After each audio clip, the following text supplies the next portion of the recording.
சரவணபவ. உருவாய் அருவாய் உளதாய் இலதாய் மறுவாய் மலராய் மணியாய் ஒளியாய் கருவாய் உயிராய் கதியாய் விதியாய் குருவாய் வருவாய் அருள்வாய் குகனே. அன்பர்கள் அனைவருக்கும் வணக்கம். நான் ஆர்த்திய சொர்ணலட்சுமி பேசுறேன். இந்த பதிவு ஜனவரி மாதம் நடைபெறவிருக்கும் பொதுவான பலன்களை ராசி பலனாக காணவிருக்கிறோம். அன்பர்கள் அனைவருக்கும் என் உளம் கனிந்த இனிய புத்தாண்டு நல்வாழ்த்துக்கள். இந்த வருடம் உங்கள் அனைவருக்கும் வளமான நலமான செல்வ செழிப்பையும் நீண்ட பரிபூர்ண ஆயுள் ஆரோக்கியத்தையும் எல்லா வகையிலையும் நீங்க வெற்றிகரமாக உங்கள் வாழ்க்கையில் பயணிப்பதற்கு என் முருகப்பெருமானையும் வாராகி அன்னையையும் அண்ணாமலையானையும் பிரார்த்தனை செய்து கொள்கிறேன். ஜனவரி மாதம் கிரகங்களின் கோச்சார நிலையை வைத்து என்ன மாதிரியான பலாபலன்கள் 12 ராசிக்கு இருக்குது என்பதை நம்ம தெளிவாக காணலாம். முதல்ல நம்ம கோள்களின் சஞ்சார நிலையை சிறப்பாக பார்த்துடலாம். இந்த மாதம் கோள்களின் சஞ்சார நிலையில் பார்த்தீங்கன்னா நமக்கு ரிஷபத்தில் குரு பகவான் வக்ர நிலையில், செவ்வாய் பகவான் நம்மளுக்கு வக்ர நீசமாக இருக்கார். அவர் மீது நம்ம கடகம்னு நம்மளுக்கு பயிற்சி ஆகி கொண்டிருப்பார் அப்படின்னு எடுத்துக்கலாம். கேது பகவான் கன்னியில், புதன் பகவான் விருச்சகத்தில் இருக்காரு. அவர் இந்த மாதம் 4ஆம் தேதி தனுசுக்கும் அவரை 24ஆம் தேதி மகரத்திற்கும் சென்றடைவார். சூரியன் 2 ராசிகளில் பயணிப்பார். ஆரம்பத்தில் தனுசிலும் அவரே 14ஆம் தேதி நமக்கு மகரத்திற்கு சென்று அமருகிறார். இந்த காலகட்டம் நமக்கு சுக்கிரன் இந்த மாதம் 28ஆம் தேதி மீனத்திற்கு சென்று உச்சமடைகிறார். ஏற்கனவே சுக்கிரனும் சனியும் கும்பத்துல நம்மளுக்கு டிரான்சிட்ல இருக்கிறாங்க. ராகு பகவான் ஏற்கனவே மீனத்துல நமக்கு சென்று கொண்டிருக்கிறார். சந்திரன் இந்த மாதம் பார்த்தீங்கன்னா தனுசுல உதயம் ஆவார். இந்த கோள்களின் கோச்சார நகர்வால் 12 ராசிகளும் அடையக்கூடிய நன்மையான பலன்களையும் யார் கொஞ்சம் விழிப்புணர்வா இருக்கணும் என்பதையும் இந்த பதிவுகளில் காணலாம். பதிவுகளில் சொல்லியிருக்கின்ற இறை வழிபாடு எளிமையான பரிகாரங்களை பின்பற்றி உங்கள் வாழ்வை வளமாக்கிக் கொள்ளுங்கள். மேஷ ராசி மேஷ ரகத்திற்கான பலன்களை காணவிருக்கிறோம். இந்த இடத்தில் இருக்கக்கூடிய நட்சத்திரங்கள் பார்த்தீங்கன்னா அஸ்வினி 4 பாதங்கள், பரணி 4 பாதங்கள், கார்த்திகை 1ஆம் பாதம் இருக்கு. மேஷ ராசியை பொறுத்த வரைக்கும் இந்த காலகட்டம் ரொம்ப சிறப்பான ஒரு பலன்களை நீங்க அடைய போறீங்க. புத்துணர்வோடு செயல்படக்கூடிய ஆண்டின் துவக்க மாதம் உங்களுக்கு பல சிறப்புகளை அள்ளித்தரப்போகுது அப்படின்னு சொல்லலாம். ஏன்னு கேட்டீங்கன்னா மேஷ ராசிக்கு ஒரு அச்சம் இருந்து கொண்டே இருக்குது. இந்த வருடம் 7வது சனி வருதுன்னு அதை பத்தி நீங்க எந்த சிந்தனை குழப்பம் எதுவும் தேவை கிடையாது. ஏற்கனவே நமக்கு ராசி அதிபதி நீசம் மகரமானதுனாலேயே எல்லாமே உங்களுக்கு ஃபேவர். இந்த மாதம் தொழில், திருமணம், வேலை வாய்ப்பு, கல்வியாக இருந்தாலும், இல்லத்தரசிகளாக இருந்தாலும், இல்லை வயதில் கொஞ்சம் நாங்கள் மூத்தவங்க எங்களுக்கு ஏற்ற மாதிரி ஒரு தொழில்னாலும் தொழில் உங்களுக்கு ஆப்ட். கிரகநிலைகள் பார்த்தீங்கன்னா 11 சனி சுக்கிரன் ரொம்ப அருமையான ஒரு காலகட்டம். இது வரைக்கும் தொழிலே இல்லை, தொழிலில் நாங்கள் ஒரு ஸ்திரத்தன்மை இல்லை. ஏன்னா சூரியனும் 9, 10 பயணிச்சுவார். அப்போ தொழிலில் ஒரு நிரந்தரம், தொழிலில் ஒரு நிரந்தர வருவாய், தொழிலில் நல்ல மாற்றங்கள், அது உங்களுக்கு ஒரு சிறப்பை தருவது. ஊதிய உயர்வுடன் கூடிய உத்தியோக உயர்வு இந்த மாதம் நிச்சயம் உண்டு.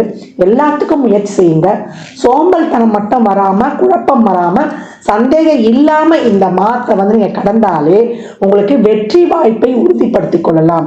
நல்ல மணி ஃப்ளோ இருக்கும். வீட்டுக்கு தேவையான எல்லா பொருட்களையும் வாங்கிடுவீங்க. மாணவர்களுக்கு நல்ல புத்தி தெளிவு, அறிவுத்தெளிவு இருக்கும். இப்ப நீங்க போடக்கூடிய எஃபர்ட், ஒரு நீட்டு, ஒரு என்ட்ரன்ஸ் எக்ஸாம்லாம் எழுதுறீங்கன்னா நல்லா எழுதி கவர்மெண்ட் கோட்டால சீட் கிடைக்கக்கூடிய அளவுக்கு உங்களுடைய மதிப்பெண்கள் சிறப்பாக இருக்கும்.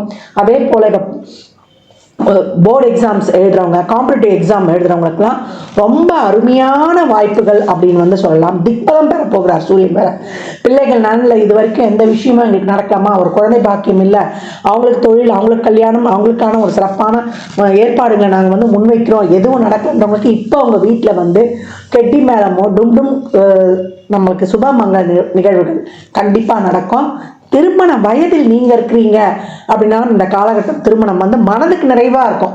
இவ்வளோ நாள் நாங்க பார்த்தோம், செஞ்சோம், எங்களுக்கு பிடிக்கல, லேட்டா கிடைச்சாலும் லேட்டஸ்டா கிடைச்சதுன்னு சொல்லக்கூடிய அமைப்பு.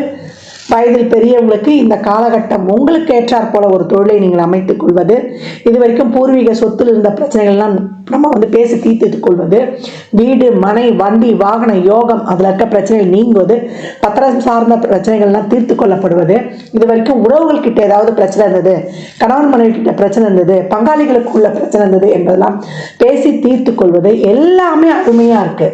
மேஷம், இன்றையிலிருந்து இந்த நொடியிலிருந்து நீங்க இந்த புது வருஷத்துல இருந்து உங்களை நீங்களே வந்து டைம் பாக்ஸ்ல ஃபிக்ஸ் பண்ணி கொண்டு சிறப்பாக செயல்படும் பொழுது, ஏன்னா உங்களுடைய 9 என்ற பாக்கியஸ்தானமே ஒரு நியமனம், ஒரு கட்டுப்பாட்டுக்குள் இருப்பது தான். அப்ப உங்களுடைய திட்டங்களை வடிவமைத்து முதல் நாளே நீங்க மறுநாளுக்குரிய செயல்களை வந்து நீங்க பிளான் பண்ணி செய்யும் பொழுது ரொம்ப அருமையான வருடம். எல்லாமே நல்ல பலன்கள். எதுலமா கவனமா இருக்கணும்னா, உங்களை பொறுத்த வரைக்கும் நல்ல நண்பர்களை தக்க வைத்துக் கொள்ளணும். உங்களுக்கு நல்ல நண்பர்கள் கிடைக்கிறதும் நல்ல உறவுகளும் வந்து அவ்வளோ சீக்கிரம் கிடைக்காது. அதை வந்து நீங்கள் சிறப்பாக வந்து நான் உங்களுடைய அந்த கோபத்தை விட்டு அவங்களோட வந்து அனுசரித்து அதை மட்டும் நீங்கள் வந்து ஃபாலோ பண்ணிக்கணும். வாய் வார்த்தைகள் கொஞ்சம் தேன் தடவையே நல்ல வார்த்தைகளாக பேசணும். அதை மட்டும் டக்குன்னு விட்டுடாதீங்க. ஏன்னால் இது இருக்கக்கூடிய அஸ்வினியும் சரி, நம்மளுக்கு கார்த்திகை நட்சத்திரமும் சரி, கொஞ்சம் வந்து கோபம் கொஞ்சம் கூடவே இருக்கும். பரணி கோபம் இருக்கும், அது பாலிஷ்டாக காட்டிடும்.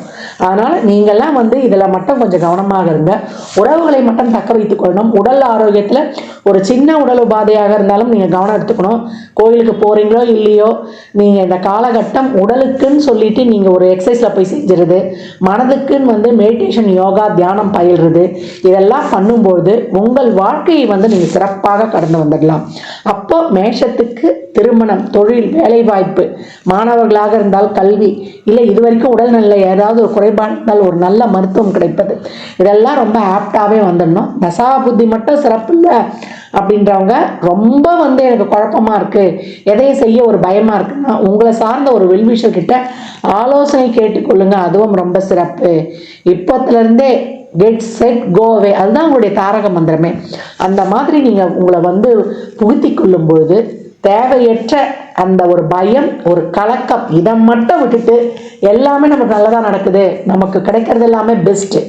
ஏற்கனவே வந்து ஒவ்வொரு நாளும் உங்களுக்கான நாள், என்னால் முடியும் சொல்லிட்டு இந்த சூழலை நீங்கள் வந்து கடக்க ஆரம்பிக்கிறீங்க, முயற்சிகளை போடுறீங்க. உங்களுடைய ஒவ்வொரு கடினமான முயற்சியும் உங்கள் வாழ்க்கையில் வந்து உங்களுக்கு மிகப்பெரிய லாபத்தையும் உயர்வையும் தரவிருக்குது. ஒரு சிலர்லாம் வந்து வாழ்நாள் சாதனையாளர் அவார்டு பெறக்கூடிய ஒரு சிறப்பு, உங்கள் பணி செய்கிற இடத்துலேயே உங்களுக்கான கௌரவம், மரியாதைகள் இதெல்லாம் கிடைக்கப்பெறும்.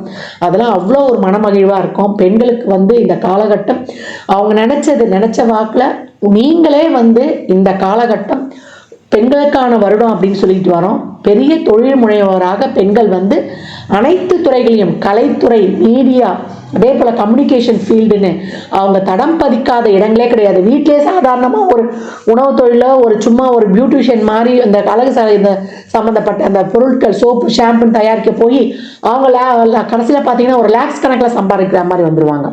அந்த மாதிரி ஒரு சிறப்பான காலகட்டம் மேஷம்.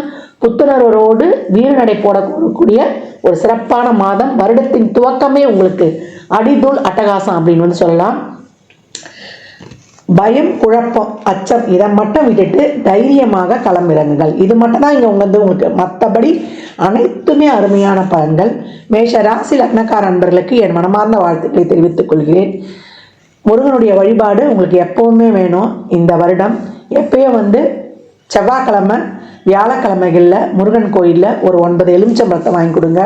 ஒரு மஞ்சத்தூள், ஒரு குங்கும பாக்கெட்டோடு வாங்கி கொடுத்துட்டு 3 எலுமிச்சம்பழத்தை தனியாக வைத்து, ஒன்று நீங்கள் ஜூஸ் போட்டு குடிக்கணும், ஒன்று உங்கள் பையில் இருக்கணும், ஒன்று உங்கள் பூஜை அறையில் இருக்கணும். இதுதான் உங்களுக்கான ஒரு சேஃப்டி கவசம். நீங்கள் வந்து எப்போவும் இப்போத்தந்தே காலையில் வீட்டில் எழுந்த உடனே, படுக்க வீட்டு எழுந்த உடனே நான் வருட ஆரம்ப பதிவில் சொல்லியிருப்பேன் அப்துல் கலாம் ஐயாவுடைய பொன்மொழிகள். I am the best, I can do it, God is always with me, I am a winner, today is my day. எழுந்த உடனே சொல்லணும். தோப்புக்கரணம் போடணும். தோப்புக்கரணம் 50 வயதுக்குள்ளே இருக்கிறீங்கன்னா நீங்கள் கிழக்கு முகமாக போடுவது, 50 வயதுக்கு மேற்பட்டீங்கன்னா வடக்கு முகமாக போடுவது. இல்லை எனக்கு நீ ஆப்ரேஷன் பண்ணியிருக்காங்க, எனக்கு கால் பிரச்சனை இருக்குதுன்றவங்களாம் அந்த ஒரு சேரில் உட்காந்து தோப்புக்கரணம் போடுற மாதிரியே உங்கள் நினைவில் வந்து நீங்கள் நினைக்கும் பொழுது அது அப்படியே செயல்பாடு வந்து அங்கே ஆக்டிவேஷன் ஆகிடும். பாருங்க, ஒவ்வொரு நாளும் உங்களுக்கான நாள் அப்படின்றத நீங்கள் கண்கூடாக பார்க்கலாம். மேஷ ராசி லக்னக்கார நண்பர்கள், துப்புரவு பணியாளர்களுக்கு, தூய்மை பணியாளர்களுக்கு, மாற்றுத்திறனாளிகளுக்கு, வயதில் ரொம்ப கஷ்டப்படுறவங்களுக்கு, மாதம் நீங்கள் பிறந்த நட்சத்திரம் அன்று இல்லை மாத பிறப்பன்று அன்னதானம் செய்ய செய்ய செய்ய செய்ய உங்கள் வாழ்க்கையில் பாருங்கள் மிகப்பெரிய ஒரு மாற்றம், ஏற்றம் மிக சிறப்பாக இருக்கும். மேஷ ராசி லக்னக்கார அன்பர்களுக்கு என் மனமார்ந்த வாழ்த்துக்களை தெரிவித்துக் கொள்கிறேன். எந்த பலன்கள்லாம் கோள்களின் கோச்சார நகர்வு வைத்து சொல்லப்பட்டிருக்கு, உங்க சுய ஜாதகத்துல இப்ப என்ன தசாபுதி நடக்குது, அதை எதற்காக உங்களுக்கு ஊக்கப்படுத்துது, அது திருமணம் குழந்தை பாக்கியத்திற்கா இல்ல பொருளாதார முன்னேற்றத்திற்கா என்பதெல்லாம் உங்க சுய ஜாதகத்தை ஆய்வு செய்வதன் மூலம் மட்டுமே நாம் தெள்ள தெளிவாக அறிந்து கொள்ள முடியும். மேஷ ராசி லக்னக்கார அன்பர்களுக்கு என் மனமார்ந்த வாழ்த்துக்களை தெரிவித்துக் கொள்கிறேன். ஜாதகம் பார்க்க விரும்பும் நண்பர்கள் இந்த எண்ணிற்கு ஒரு மெசேஜ் செய்யுங்க. தங்களுக்கான விவரங்கள் அளிக்கப்படும், அப்பாயின்மெண்ட் பெற்றுக்கொள்ளலாம்.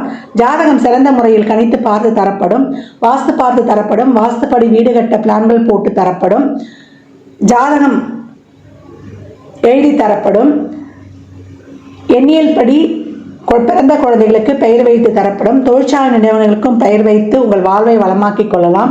சுபமுகூர்த்த நாட்கள் குறித்து தரப்படும். அவரவர் சேவைக்குண்டான கட்டணத்தை செலுத்தி சிறப்பான சேவைகளை பெற்று வாழ்வை வளமாக்கிக் கொள்ளலாம். மற்றும் ஒரு சிறப்பான பதிவில் சந்திக்கும் வரை தங்களிடமிருந்து விடைபெற்றுக் கொள்வது ஆர்த்திய சொர்ணலட்சுமி. மிக்க நன்றிகள். வாழ்க வளமுடன். நற்பவி நற்செழி இறையருளால் அனைத்தும் நிறைவாகட்டும்.